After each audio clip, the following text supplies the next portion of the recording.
And thanks for watching HBC Channel 25. Welcome to another Cardinals Nest, the show devoted exclusively to St. Mary's University athletics. Dean Beckman along with Sports Information Director Donny Nadeau. Donny, a little bit later on in the program, we're going to bring in Andrew Ketterer. He is a junior defenseman on the men's hockey team, and what a game he had last weekend against St. Olaf, put in the game winner, so we'll get a chance to ask him about the last 4/10 of the seconds that were left in the game when he put in that game winner. Yeah, it'll be exciting to talk to Andrew. It's kind of nice that for a change we did not bring a coach on this year. We're just going to have, or this week, we're just going to have Andrew on, and I think we'll give Coach Moore the break. He had an important meeting he had to be to, and maybe he probably wishes he was here instead of there. But it'll be fun to talk to Andrew, and not only about that goal and the win against St. Olaf, but also about how the season has started and kind of where they're at right now in terms of the break is coming up. So really, the first semester is just about over. They've got one more game before they hit the break, and then maybe get a little prediction on what to expect for the second semester. Yeah, Andrew's been a key part of that team this year, so we'll talk to him a little bit later on. First, though, a recap of the past few weeks here in St. Mary's athletics. And Donny, we begin with the women's basketball team, as they are winners of 2 of their last 3 conference games. So really, from a conference standpoint, the Cardinals are off to a great start. And what's nice to see about that is they're taking advantage of these home games that they have, a string of home games for Mandy Pearson's squad, and they got it started off last Wednesday night against Carleton, a 58-57 win, so they eke out a 1-point victory in that one. And it was Courtney Early, who we had on the show last week, that did it again, a double-double in that game, and the game-winning free throw with about 4 seconds left in that one. Yeah, I think if Mandy has her way, she'll have Courtney on this show every week. You know, she follows that up then on Monday night. She has another double-double and hits the 2 free throws that actually seal a win over St. Benedict, which was a huge victory. St. Ben's is perennially one of the top teams in the conference. Finished 3rd in the conference last year, and then the 5 years before that, they shared the conference title or won it outright. So for St. Mary's to come up with a win against them was absolutely huge, and a great boost for Coach Pearson and the Cardinals. For them to head into Wednesday's game at Concordia with a 2-1 conference record is outstanding. And when we had Mandy on, we were talking a lot about the youngness of this team and how many young people they've got in the team, new faces and whatnot. But really, some of the veterans are really stepping forward and doing a great job. And certainly Courtney is one of those, and Jamie Steffley's doing a great job as well. Their post players are playing outstanding right now. Jamie and Courtney are just dominating underneath. And then you got Jess Thone, who hit the big bucket against St. Ben's to pull them even at 50-50. And then Courtney came through with 4 straight free throws. So outstanding performance right now so far. And I think that if you ask Coach Pearson if she would be happy at 2-1 after 3 games, I think she'd say absolutely. Absolutely, and you look at those statistics right there against Carleton, that 1-point win, 2 double-doubles with Steffley getting in on that action, alluding to your point about the outstanding play of the 2 post players. And then they sandwich those 2 wins with a 10-point loss to St. Olaf.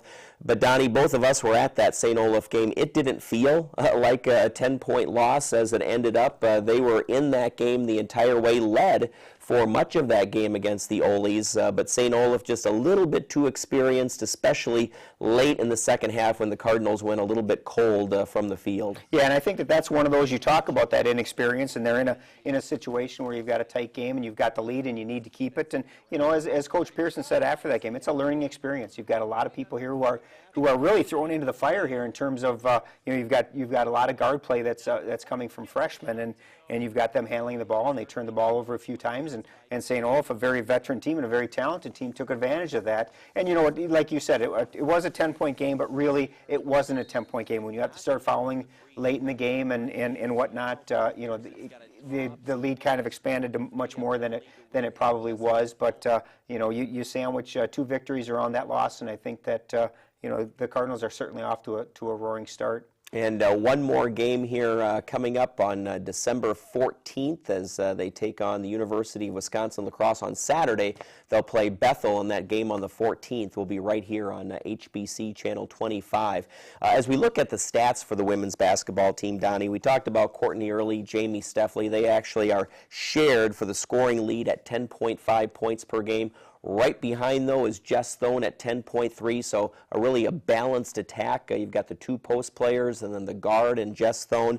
But also, when you look at Thone, not only is she averaging 10.3 a game, she leads them far and away in assists this year with 20. So she's getting it done scoring and distributing the basketball to Steffley and early Absolutely. inside. She's a great distributor of the ball, and if you any chance you get to watch her, you can see it all the time. She's looking to drive to the basket and then kick the ball out, and really does a great job of that. She's got great vision on the court, and I think that Coach Pearson, she likes that she drives to the basket. I think she'd like her to shoot a little bit more than she does. She may pass it a few times when she probably should be shooting it, but Jess is she's a great threat from the outside, and then you can turn around and she can knock down the three, as she did against St. Benedict late in that game. So she's got that great 1-2 punch there, and Octavia Brown's been playing very well for them. She has. And so they're getting some good balance up top in terms of their top three scorers, but they've got a lot of people on that team that are contributing and giving some great minutes. Emily DeWitt's doing an outstanding job here in her senior season. So there's a lot of talent, a lot of solid play going around, and I know Coach Pearson is extremely happy right now. Yeah, DeWitt 5 for 9 from three-point range. You brought up the freshman Octavia Brown. She is lightning quick. She's fast, along with Adri Stevens.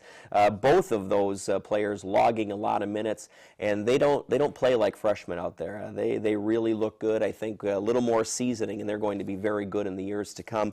And then one other mention, Caitlin Keefe. She's coming out of the shadows a little bit, starting to shoot the basketball a little bit more, and leads them in three-point percentage, which is something they need. Three-point shooting, the percentage has not been real good. It wasn't last year, and they kind of got off to a slow start this year, but she's starting to shoot the ball more as Caitlin, and now she's 6 of 14 from three-point range. I think it's what you said, too. She's kind of coming out of the shadows. She was behind Sherry and Jess last year, kind of easy to just kind of sit back and let them do all the work, and Coach Pearson needs a little bit more out of her this year, and she's doing a great job. And you're right, the more that Courtney and Jamie continue to excel, the more teams are going to focus on them, which would be nice then if you get somebody like Caitlin or Jess Thone or Octavia or Adri to shoot the ball from the outside. Now all of a sudden they can't just focus on shutting down the game inside, and they'll have to worry about their outside game as well. So Caitlin's got to continue to shoot the ball from the outside, and you are right, they need to do a better job of making more of those baskets than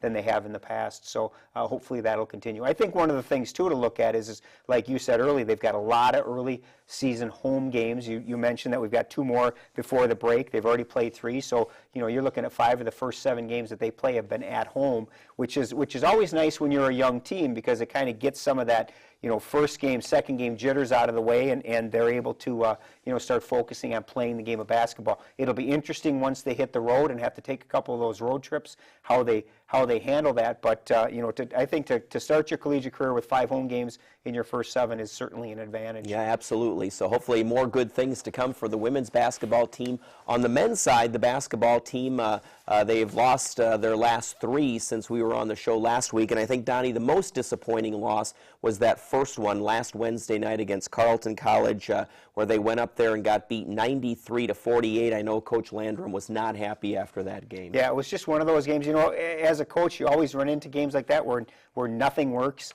And really, that's what happened against Carleton. Carleton's an extremely talented team, very veteran, very experienced team. But the Cardinals could get nothing going. They were behind big in the first half, managed only 13 first half field goals. But it was just one of those games that no matter what they tried, no matter what they did, nothing was working. And when I talked to Coach Landrum after the game, it was one of those that let's quickly forget that one and start focusing on the next one. And the nice thing that basketball really has is, most weeks they're playing Monday, they're playing Wednesday, they're playing Saturday. So they don't have a lot of time to have to dwell on one game or a bad performance, because they've got to start preparing for the next game. So I'm sure that Coach Landrum right away put that one behind him and started focusing on the St. Olaf game. And they did certainly play much better against St. Olaf, and they played very well up in St. John's as well. St. John's is a tough place to play, and St. Mary's come away with an 11-point loss up at Collegeville. And I know Coach Landrum will be the first to tell you it's a tough place to play. We've always struggled going up there. Part of that is the trip. It's a 3.5-hour trip up to St. John's, so that has something to do with it, and it's just a difficult atmosphere to play in. Yeah, this is the St. Olaf game right here. We had that on Channel 25 last week. Great first half in that one by Lamont Hall, as he really showed flashes of what he's capable of, I think, and what we're going to see more of in the future for St. Mary's. Absolutely. You know, that was the first time HBC covered that, and it was the first time any of us got to see the Cardinals play, because they played their first 5 games on the road. And you're absolutely right. Lamont Hall is going to be a force to be reckoned with in this conference. He's an outstanding player, both inside and outside, and you know, he's got a great shooting touch, but he's not afraid to get underneath the basket and battle for the loose balls, and he's certainly going to help Mike Burfind out. He's going to help Evan Peterson out and Pat Freeman out. So you know, he's definitely going to be a big cog in their machine as they roll forward. Well, and speaking of Burfine and Freeman, I think clearly the attention has been going to Freeman in the early going. He's now averaging below double digits, 9.9 per game. But Burfine has picked up the slack, as he's at 17.7 per game, leads them in free throw percentage as well, 45 of 50 from the free throw line. All-around complete player right now is Michael Burfine. Well, he really is stepping out and really becoming a force. And you just look at his last game against St. John's. He had 26 points and 12 rebounds. His first collegiate double-double, 26 points, third time this year that he's had 20 or more points. Obviously a career high for him with 26 points, and is just playing outstanding. And you mentioned his ability from the free throw line. He was 8 for 8 against St. John's. He was 8 for 9 against St. Olaf on Saturday. So 16 of the last 17 free throws he's made. So he's just playing lights out. And you know, with a player like that, he wants to get to the free throw line. That's where he's going to make a lot of his points, and he just battles underneath, and he's tough to stop, and teams can't stop him. They foul him and put him on the line, and he's going to make, you know, 95% of the shots he takes from there. Yeah, no question about it. And last Saturday against St. Olaf, our first chance to see their freshman point guard, Evan Peterson. What a true point guard he is. Leads them in assists with 31 already on the season. But he's starting to pick up the scoring a little bit more, as he showed at St. John's. Yeah, you know, I've talked to Coach Landrum after every game, you know, and we talk about Evan a lot. And again, we hadn't seen him play. I hadn't gotten the opportunity to see him. And I tell you, you're absolutely right. What an outstanding player. And just, you know, you mentioned it with the women, but you look at Evan and you watch him play, and he definitely doesn't play like a freshman. He's got a lot of confidence out there. He handles the ball well. He sees the court outstanding, and is a great distributor of the ball. Like you said, he's got 31 assists already so far this year through 7 games. And so that's something that St. Mary's really hasn't had, is that true point guard that's going to distribute the ball and get it where it needs to go. And like you said, the beauty is he's really picking up his scoring. He scored in double figures with 15 points against St. John's, and so that gives them another outlet for their offense. You know, people are going to start focusing on Burfine because of the performances that he's had, but you get Lamont Hall and you get Pat Freeman and you got Evan out there on the outside. Boy, it's going to be tough. The one area they really need to start improving on, though, if they're going to start getting some wins here, and that is field goal percentage from three-point range. Donnie, right now shooting just 22% from three-point range in the early going here, 21 of 95. That's one area that's got to improve. Yeah, and the other area that's got to improve, and I talked to Coach Landrum about this yesterday, is that they've got to do a better job of starting quicker. You know, right now they're being outscored 271 to 177 in the first half. So they're always finding themselves trying to play from behind. And in any sport, and we can certainly talk to Andrew about it, anytime you're playing from behind, it's that much tougher because you have to expend that much more energy just to catch up. And so, you know, you look at the last 2 games that St. Mary's played against both St. Olaf and against St. John's, they were down by 11 at halftime, and the game ended up with an 11-point loss. So they matched them basket for basket in the second half, scored as many points as their opponents, but you're still trying to make up an 11-point deficit. Right. So they need to do a better job of starting quick. And you know, I think if they can do that, if they can get out of the gates a little bit faster, I really think that they'd be much better off. Okay. And one of the interesting things with the men right now is we talked about the St. John's game. Well, today as we tape on Wednesday, they're in Concordia. So from Monday to Wednesday, they'll have traveled 1,120 miles in a 3-day stretch. So, you know, you talk about road warriors, that certainly is cause for being a road warrior. Absolutely. That is a tough schedule to start the season for sure. Let's go to swimming and diving now for St. Mary's, and they were at the St. Thomas Invitational last weekend, did really well as the men placed 5th and the women placed 7th, but a number of terrific individual performances. Yeah, we talk about it every week. Mark Ross is just he's an outstanding swimmer and had a very solid meet. Linda Tierney did a good job on the women's side as well. And I talked to Coach Lindquist after the meet, and one of the things he said is UW Lacrosse was there. UW Lacrosse is an outstanding swimming and diving program, one of the top probably in at least the Midwest, and you've got St. Thomas there as well. So in terms of place finishes, the Cardinals may not have placed as high as you might think because St. Thomas and UWL dominated the meet so much, but time-wise, Coach Lindquist was very happy with the performances of all of his swimmers, and so he's looking for more of that when they get back into action. They're already off now until the beginning of January, except for the divers who will actually go to St. Catherine this weekend for the St. Catherine Diving Invitational. First time that they've competed in a diving invitational. I was talking to Jeremiah Jackson, the diving coach, today, and it's an 11-dive competition, and it'll be the first time that they compete in that type of an event aside from the MIAC Championship. So it'll be a good experience for our divers as they prepare for the conference championships to get one of those 11 dive competitions under their belt. So it'll be good for them to do. It's something that we were supposed to do last year but got snowed out. Sure. So it'll be a good experience for them, and then they head to Barbados and their little training trip or whatever you want to call it. But well, we hope to get Coach Lindquist on the show next week. We sure we're going to will. give him a tough time about that, that's for sure. So, but yeah, certainly good performances last week at the St. Thomas Invitational.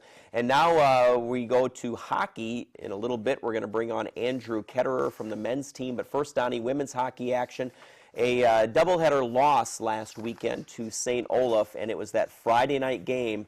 That one still stings as it was a 5-4 loss. The Cardinals leading 3-0 in the first period in that one, but could not hang on for the win. Yeah, I know. I talked to Coach Manor after that game, and he certainly was disappointed with the loss. You head into the second period with a 4-1 lead. Like you said, you start out scoring 3 quick goals in the first 10 minutes, and then you end up leading 4-1 after the first period. And they just could not generate any offense after that. And I think that we talked about Coach Landrum getting off to the quick starts. St. Mary's women's hockey team, that's what they've been doing. They've been getting off to the quick start, but then they seem to slow down a little bit in the second and third period. All 5 of their goals against St. Olaf last weekend came in the first period, so they need to do a better job of continuing. They build that momentum, but then they need to carry that over into the second and third periods. And it might be a great question to ask Andrew when he comes on. You're up 4-1 heading into the second period. How do you keep that that killer instinct, because you're up by 3 goals. You should think that you've got this game in the bag, but as St. Olaf proved, no lead is safe, and you need to play to the from the start to the finish, and right now that's not what they're doing. Well, and as I look at the stats on the season, the team stats, when you compare St. Mary's to the other team, it's almost identical in every single category but one, Donny, and that is shot percentage. In other words, the percentage of shots that result in goals.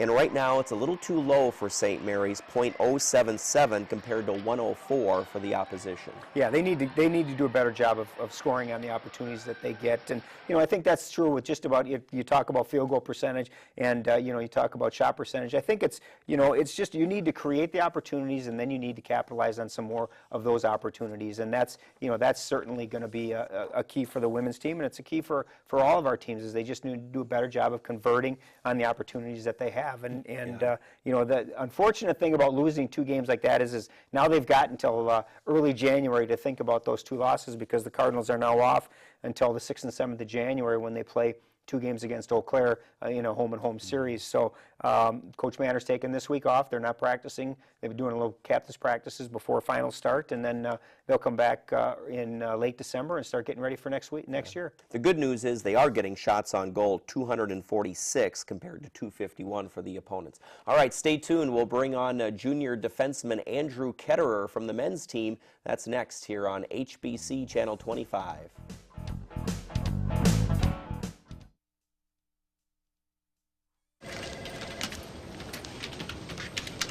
Hey, George, Yeah. borrow one of your sticky notes? Yeah. Come on in. I'm just gonna write it on my hand. Thanks. Sure. Yeah.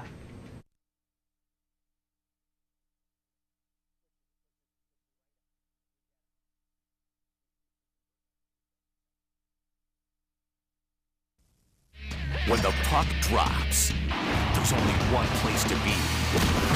For Gopher hockey, the excitement, the passion, the rivalries. Big hit there. Only on Fox Sports North.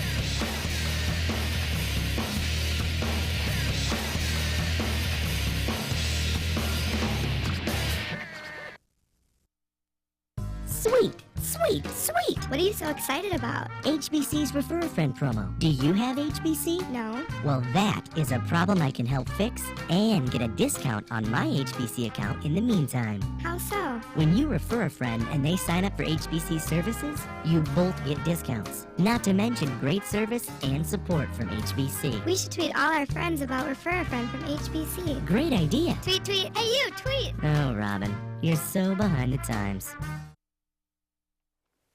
And we're back here on the Cardinals Nest on HBC. Dean Beckman along with Sports Information Director Donny Nadeau, joined now by junior defenseman Andrew Ketterer from the men's hockey team. Andrew, thanks for being on the show today. And like most men's hockey players, you do not have a typical path to St. Mary's. You know, it's not just right out of high school and right to St. Mary's. Tell us about the path that you took. You're from Peoria, Illinois, so tell us about your time there and how you got started with hockey, and then what you did for junior hockey, and how you landed at St. Mary's. Well, I'm actually the first person to play hockey from my family, a whole extended family. My dad put me on skates when I was about 4 years old, got in a league, played all the way up in Peoria youth hockey, and then decided to try out for juniors. I think it was my senior year in high school. I made the Peoria Mustangs, which was like the hometown team. Played 2 years for them and then decided I kind of wanted to get out of Peoria. I've been there a while, and moved up to Dubuque, Iowa, and played for the Thunderbirds up there, which was actually the same league. And then about halfway through the year there, things weren't really working out, so I left and headed off to Texas, to El Paso, Texas, and ended my junior career there, and then was recruited by Coach Egan, who actually coached a team in the same league that I played in Texas, and that's kind of how he saw me, and then, yeah, ended up here. And at St. Mary's, so you're a marketing major, is that correct? Yep, currently, yep. All right. Talk a little bit, Andrew, before we get to the fun stuff, talk a little bit about the adjustment that you had from the time that you played in El Paso to last year as a first-year person here, and then the difference between last year and this year. I guess last year the big adjustment was the speed and the strength of everyone that you were playing against. You know, I didn't really know when I came in, I didn't know who I was going to be playing against and like how much better they were going to be. And this year I kind of knew what to expect, so it was easier for me to prepare and kind of get ready for this year. And I think that's how a lot of the kids from last year felt. Does it feel like the game kind of slows down a little bit for you, so you're not always trying to play catch up this year? Definitely slower this year, yeah. You kind of, and you just let the game come to you. You're not trying to impress anybody or earn a playing spot. You know, you feel a little bit more secure, so you just kind of play the game. Now, Andrew, it has been in the back of my mind for some time to have you on the program. You opened up the door. Perfect opportunity to bring you on with the game-winning goal on it was Saturday night against St. Olaf, and it was a win you really wanted to have, needed to have, your second win of the season for the men's team. And so walk us through kind of how that progressed. You got the game winner with less than a second remaining, so kind of take us through those final 10 seconds on Saturday night. Well, I think they started the penalty with about 1:30 left, and then I wasn't even supposed to be out there. One of the defensemen changed, got tired, so I actually jumped right from the bench. I didn't break stride all the way in. Puck popped out to me in the slot, and found the lane and just shot it. Yeah, I didn't actually know how much time was left on the clock until I skated back to the bench and looked up.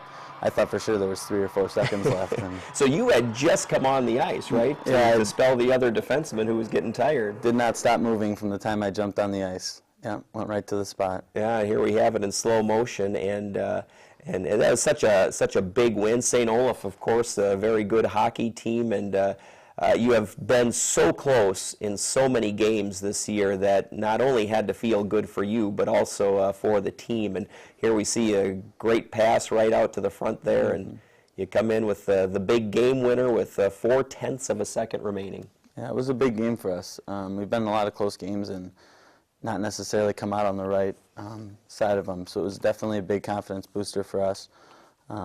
We're just trying to put 60 minutes together every night. You know, that's been the struggle, is to stay consistent and play the whole game. And we've had a few games where we've had 5-minute lapses, and we've struggled, and it's cost us. Yeah, but you know, last year you let some leads slip away. That started to happen again earlier this year, and Donny mentioned that with that women's game against St. Olaf.